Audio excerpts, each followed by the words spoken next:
Saudara, polemik tambang ilegal di Gorontalo kembali memanas. Pasca penertiban besar-besaran, seorang penambang ilegal menuding sejumlah petinggi Polda Gorontalo terlibat dalam pengamanan aktivitas tambang liar. Polda Gorontalo meminta tudingan itu dibuktikan melalui laporan resmi dengan data yang jelas untuk ditindak secara terbuka. Kisruh tambang ilegal di Gorontalo terus bergulir. Ketegangan memuncak setelah terjadi adu mulut antara Kapolres Boalemo dan salah satu penambang ilegal beberapa pekan lalu. Setelah insiden itu, sejumlah lokasi tambang ilegal di Boalemo dan Pohuwato dihentikan operasinya.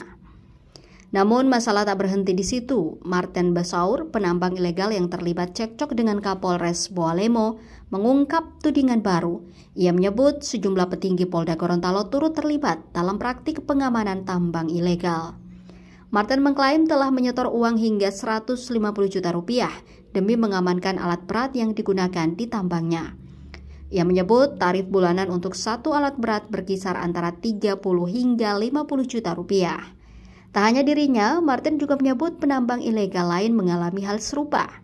Saat ini, ia mengaku telah melaporkan dugaan tersebut ke Mabes Polri. Khususnya yang mengatasnamakan dan menjanjikan ke saya bahwa di situ saya pertemuan dengan salah satu PJU Polda, Pak Dirintel dengan Kasubdit Intel, Pak Roni Ngau. Dia menjanjikan untuk menemukan saya dengan Pak Dirkrimsus dan Kapolda. Sampai hari ini saya dirugikan. Dan saya rasa bahwa ini permainan mereka semua untuk menangkap. Dan saya di situ diancam sama Kasubdit Intel yang saya sudah kasih uang, setoran uang ke dia sebesar 2-3 alat.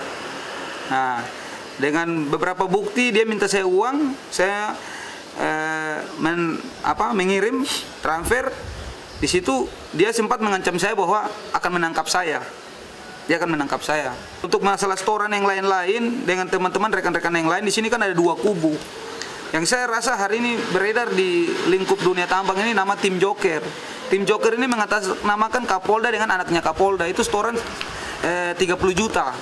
Itu boleh menanyakan semua teman-teman penambang yang lain bahwa mereka masuk ke lingkup namanya Tim Joker itu katanya timnya Kapolda.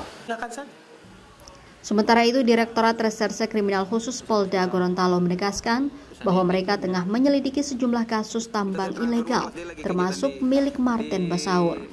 Polisi juga mengungkap bahwa Martin adalah residivis dalam berbagai kasus, seperti penggelapan, pencabulan, hingga percobaan pemerasan. Namun jangan jadikan itu sebagai fitnah. Silakan saja, tadi yang saya sudah sampaikan ya, kalau memang ada kita terbuka kok, akan kita proses.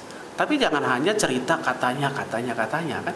Kalau memang ada indikasi itu silakan dilaporkan dan kita akan melakukan proses. Tapi sampai saat ini apa yang disampaikan oleh yang bersangkutan tidak ada bukti. Ya. Belum ada tuduhan tersebut yang diberikan dengan sandingan alat buktinya. Menanggapi tudingan keterlibatan petinggi Polda, penyidik meminta agar laporan disampaikan secara resmi, lengkap dengan bukti yang valid. Polda Gorontalo memastikan akan memproses setiap laporan secara transparan, bukan hanya berdasarkan pernyataan sepihak tanpa dasar. Kris Kamisma, Kompas TV, Gorontalo.